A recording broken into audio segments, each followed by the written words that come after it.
इस वीडियो को देखने के बाद आप आत्महत्या नहीं करेंगे।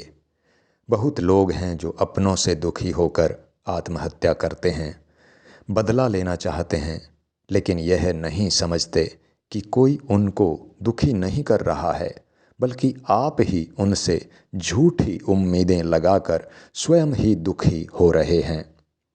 ऐसे नादान यह नहीं समझते कि जब हम किसी से उम्मीद लगाकर बैठ जाते हैं तो हम शैतान हो जाते हैं, क्योंकि यदि हमारी उम्मीदें पूरी न हों तो हम उन पर आघात करते हैं।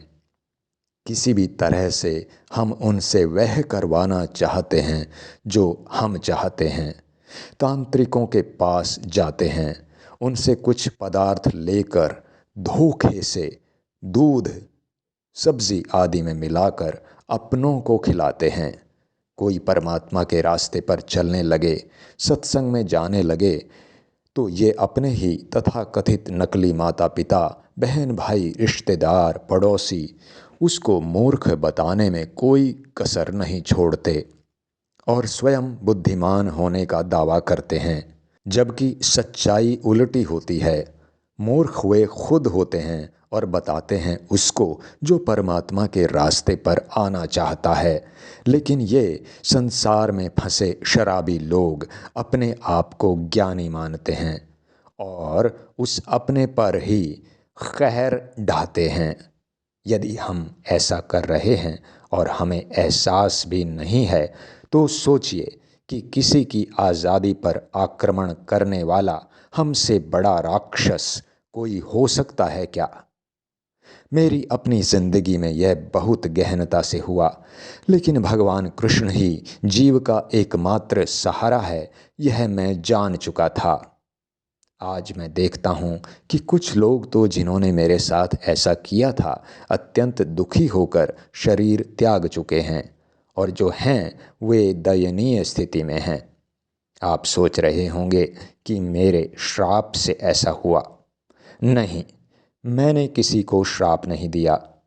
कर्मफल निश्चित है, जिसकी मैं यहाँ चर्चा नहीं कर रहा हूँ। जैसा कि मैंने बताया कि मैं भगवान के सहारे को मान और जान चुका था।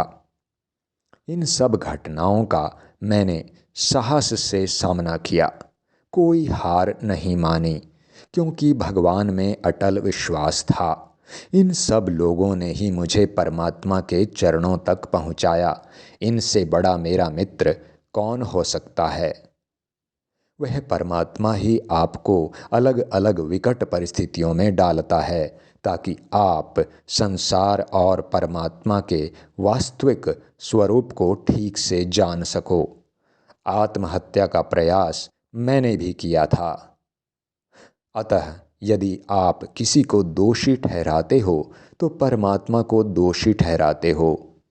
आओ सब मिलकर निश्चय करें कि कभी भी आत्महत्या नहीं करोगे और अपने हुनर को पहचान कर अपने सबसे बड़े शत्रु आलस को त्याग कर परोपकार में ही अपने आप को समर्पित कर दोगे।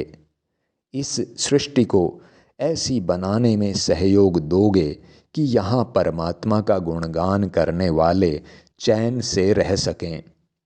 धर्म का साथ दो, अधर्म का नहीं।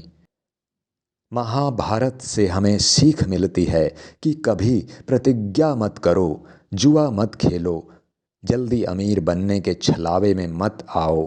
पूरी ताकत से मेहनत करो और भगवान को हर पल 24 घंटे याद रखो। यह भी याद रखो कि आलस ही मनुष्य का सबसे बड़ा शत्रु है।